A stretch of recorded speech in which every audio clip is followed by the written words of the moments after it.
Fertility అమ్మ అనే పిలుపుకు శ్రీకారం చుట్టండి. పొందండి ఉచిత మొదటి కన్సల్టేషన్, మొదటి స్కాన్. సంప్రదించండి 8880747474.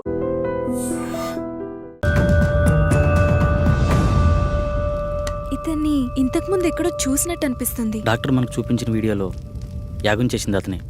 ఇదే మీ చివరి యాగం, అంతర్గ్రహ యానం. ఏకాగ్రతతో మనసుపైనే దృష్టి ఉంచండి. ఈ యాగంలో ఆత్మ తన శరీరాన్ని విడిచి ఆత్మలు సంచరించే లోకానికి అంటే వెళ్తుంది.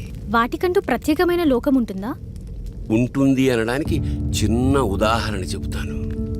ఒక చోట ఒక శవం ఉంది అనుకోండి. పక్కనే ఒక వ్యక్తి గాఢ నిద్రలో ఉన్నాడు. ఆ పక్కనే కోమాలో ఉన్న మరో వ్యక్తి పడి ఉన్నాడు. వాళ్ళ ముగ్గురులో తేడా ఏమిటి? ఇద్దరు ప్రాణంతో ఉన్నారు, ఒకరు లేరు. ఇప్పుడు వాళ్ళ మధ్యలోకి ఒక సర్పం వచ్చిందనుకోండి. అప్పుడు వాళ్ళు ఏం చేస్తారు? ఏమీ చేయరు. ఎందుకంటే ఆ సర్పం వచ్చిన సంగతి వాళ్ళకి తెలియదు కదా. అంటే శవానికి, గాఢ నిద్రలో ఉన్నవాడికి, కోమాలో ఉన్నవాడికి తేడా లేనట్టేనా? తేడా ఉంది. అదే ఆత్మ. ఆత్మ శరీరంలోంచి పూర్తిగా వెళ్ళిపోతే శరీరం శవమవుతుంది. కొద్దిసేపు మాత్రమే బయటికి పోతే శరీరం నిద్రపోతుంది. కొన్ని నెలలు బయటికి పోతే ఆ శరీరం కోమాలో ఉంటుంది. అలా బయటికి వెళ్ళిన ఆత్మలన్నీ కలిసే ప్రదేశమే ఆత్మలోకం.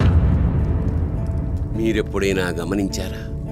మనం నిద్రపోయిన తర్వాత కలలో చనిపోయిన వాళ్ళని కలిసినట్టు, వాళ్లతో మాట్లాడినట్టు అనిపిస్తుంది. ఒక్కోసారి మనకి తెలియని మనుషులను కూడా కలిసినట్టు అనిపిస్తుంది. మెళుకు వచ్చాక వాళ్ళ మొహాలు కూడా మనకు గుర్తురావు. మళ్ళీ ఏదో ఒక సందర్భంలో ఒక కొత్త వ్యక్తిని చూసి ఇతన్ని ఇంతకు ముందెప్పుడో చూశామే అనిపిస్తుంది. కానీ నిజానికి మీరతన్నెప్పుడూ బయట ప్రపంచంలో చూసి ఉండరు. మీలాగే అతను నిద్రపోయినప్పుడు ఆత్మ ప్రపంచంలో కలిసి ఉంటారు. అందుకే ఇంతకు ముందెప్పుడో చూశామే అనిపిస్తుంది. కానీ ఇవన్నీ మన ప్రమేయం లేకుండానే జరిగిపోతాయి. అయితే ఇప్పుడు పూర్తి అవగాహనతో ఈ యాగం ద్వారా మీ ఆత్మలను ఆత్మలోకానికి పంపుతున్నాను. ఇది పూర్తయితే మీ అందరి సమస్యలు తీరిపోతాయి. దానివల్ల మా ప్రాబ్లమ్స్ ఎలా క్లియర్ అవుతాయి? మిమ్మల్ని ఏ ఆత్మలైతే బాధిస్తున్నాయో అవి ఖచ్చితంగా అక్కడే ఉంటాయి. మీరక్కడికి వెడతారు గనక మీ సమస్య ఏమిటో మీకు అర్థమవుతుంది. ఒక ముఖ్యమైన విషయం, అక్కడ ప్రపంచం చూసి భయపడకండి. ఒకరి చేతులు ఒకరు వదలొద్దు. ఒకవేళ విడిపోతే తిరిగి రావడం చాలా కష్టం. అక్కడ మీరెవరినైతే కలవాలనుకుంటున్నారో వాళ్ళనే తెలుసుకోండి. వాళ్ళే మీకు కనపడతారు. వెళ్ళేంతవరకు అర్థమైంది, మళ్ళీ తిరిగి రావడం. అందుకే అందరు కలిసి ఉండాలన్నది. తిరిగి రావడానికి నన్ను ఫాలో అయితే సరిపోతుంది. దీన్ని శరీరం మొత్తం అప్లై చేసుకోండి. ఎందుకు? అప్పట్లో శరీరాలను కాపాడుకోవడానికి తైలాలను వాడేవారు. కానీ ఈ జనరేషన్ గ్యాప్లో తైలాలు కాస్త కెమికల్ లిక్విడ్స్గా మారిపోయాయి. పదండి, రెడీ అవుతాం.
మీరెవరినైతే కలవాలనుకుంటున్నారో వాళ్ళనే తలుచుకోండి, వాళ్ళే మీకు కనపడతారు. డాడీ ఇహలోకాల్లో ఉన్నంత వరకే బంధాలు, ఇక్కడ కాదు.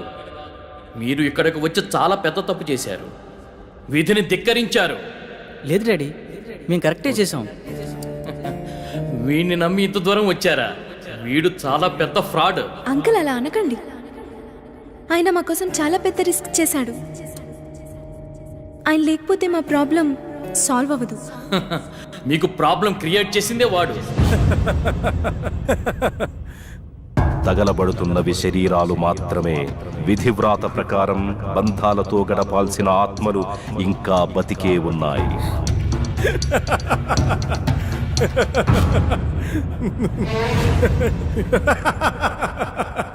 మీ అందరికీ ప్రాబ్లం క్రియేట్ చేసింది నేనే. మీరు ఇక్కడికి వచ్చేలా ప్లాన్ చేసింది కూడా నేనే.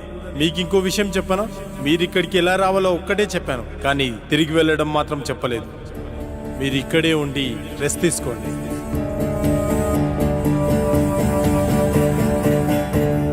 బాయ్.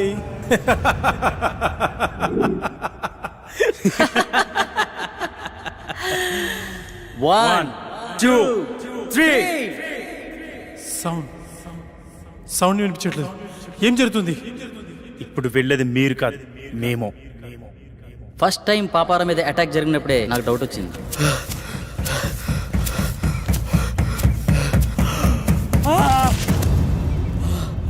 అబ్బా,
పాపారావు దీన్ని పట్టుకో.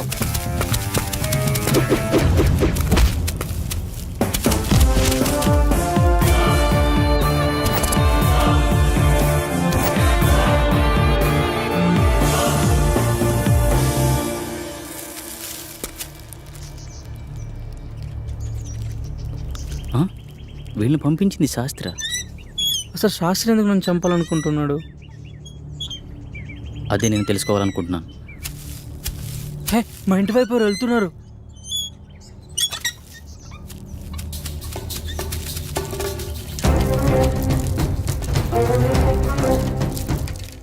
ఎవరు నువ్వు? ఏంటి తీసుకెళ్తున్నావు?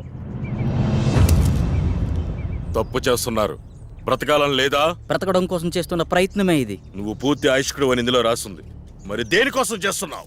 అంటే నేను తొందరలో చనిపోతాననడం. శాస్త్రి నిన్ను చంపడానికి ట్రై చేస్తున్నాడంటే ఈ యాగం ద్వారా తను ఏదో ఆశిస్తున్నాడు. అలాంటప్పుడు ఈ యాగాన్ని మధ్యలో ఆపేయొచ్చు కదా. ఆపలేరు. ఆగకూడదు. ఇప్పుడు మీరు ఈ యాగం చివరి దశలో ఉన్నారు. ఎవరో ఈ యాగం ద్వారా సృష్టికి విరుద్ధం కలిగిస్తున్నారు. చనిపోయిన వాళ్ళని బ్రతికించాలని చూస్తున్నారు. ఈ యాగాన్ని ప్రారంభించిన మీరే దీన్ని ముగించాలి.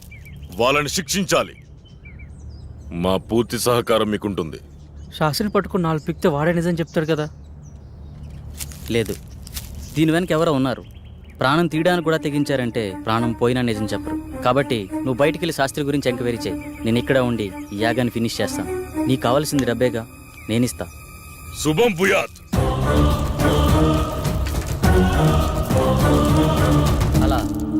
పాపారావు బయటికి వెళ్ళి చేసిన ఇన్వెస్టిగేషన్లో నీకు శాస్త్రికి సంబంధం ఉన్న విషయం తెలిసింది. అదే సమయంలో శాస్త్రిని ఉపయోగించి నా కళను క్రియేట్ చేశావు. సాఫ్ట్వేర్ వాళ్ళకి ఇయర్లీ ఇచ్చే కౌన్సిలింగ్ ద్వారా వాళ్ళకి ప్రాబ్లం క్రియేట్ చేశావు. స్వప్నకి నీ మనిషితోనే ప్రాబ్లం క్రియేట్ చేశావు. కానీ ఇదంతా ఎందుకు చేస్తున్నావో నాకు తెలియలేదు. నువ్వు చూపించిన వీడియోని అబ్జర్వ్ చేస్తే అర్థమైంది. ఆ యాగంలో ఉన్న 5 మందిలో నువ్వు ఒకడవని తెలుసుకున్నాను. ఆ యాగం చేసింది నీ తండ్రే. ఆఖరి నిమిషంలో తెలిసింది మీ నలుగురు మా రూపంలో ఉండే మీ ఫ్యామిలీ మెంబర్స్ అని. మీ ప్లాన్తో మీరొచ్చారు, మా ప్లాన్తో మేమొచ్చాం. ఇంతకుముందు మేము కౌంటింగ్ చేసినప్పుడు బయట ఏం జరిగిందో తెలుసా?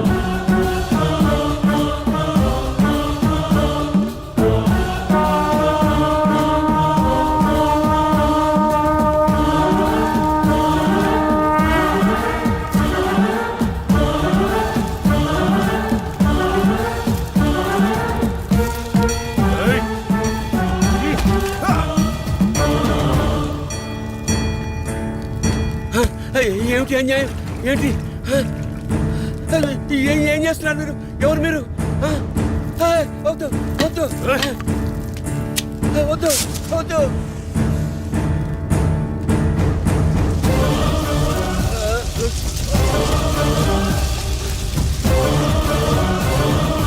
ఇక్కడ వినిపిస్తున్న ఇన్ని సౌండ్స్లో మీ వాడిచ్చే సౌండ్స్ని బట్టి నువ్వు బయటికి వెళ్ళాలనుకున్నావు. మేము వాడిని కొట్టి మాకో సౌండ్ క్రియేట్ చేసుకున్నాం. అయినా నీ కోరిక మేము తీరుస్తున్నాం. అదే నీ ఫ్యామిలీ మెంబర్స్తో కలిసి ఉండడం. మళ్ళీ నువ్వు తిరిగి రావాలనుకున్నా రాలేవు. ఎందుకంటే అక్కడ నీ బాడీ తగలడిపోతుంది. నీ ఫ్యామిలీతో ఇక్కడే హ్యాపీగా పండగ చేసుకో. బాయ్.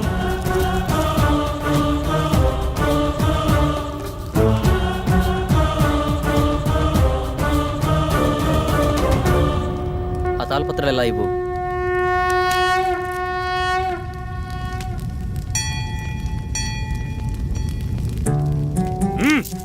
ఎందుకు ఇలా చేస్తున్నావు? మళ్ళీ ఇలాంటి పనులు ఎవరూ చేయకూడదు. ఈ సృష్టికి కొన్ని నియమ నిబంధనలు ఉన్నాయి. వాటిని ధిక్కరించే ప్రయత్నం ఎవరూ చేయకూడదు. అంటే ఈ తాళపత్రాలు కూడా డాక్టర్ క్రియేట్ చేసినవేనా? కాదు, ఇవి మాత్రమే నిజం. ఇవి నీకు మాత్రమే ఇస్తాడని తెలిసి ఆ శాస్త్రి నీతో ఉంచి నీకు కళ వచ్చినట్టు సృష్టించాడు. మరి పాపారావు మీద అటాక్ ఎందుకు చేసినట్టు? మనం నలుగురం 5వ వాడిగా డాక్టర్ మనలో ఎంటర్ అవ్వాలనుకున్నాడు. కానీ మధ్యలో పాపారావు ఎంటర్ అవడం వల్ల తన ప్లాన్ వర్కౌట్ అవ్వలేదు. అందుకే తనపై అటాక్ చేపించాడు. ఇలా ఇవ్వండి, ఇక వెళ్ళండి. శుభం భూయాత్.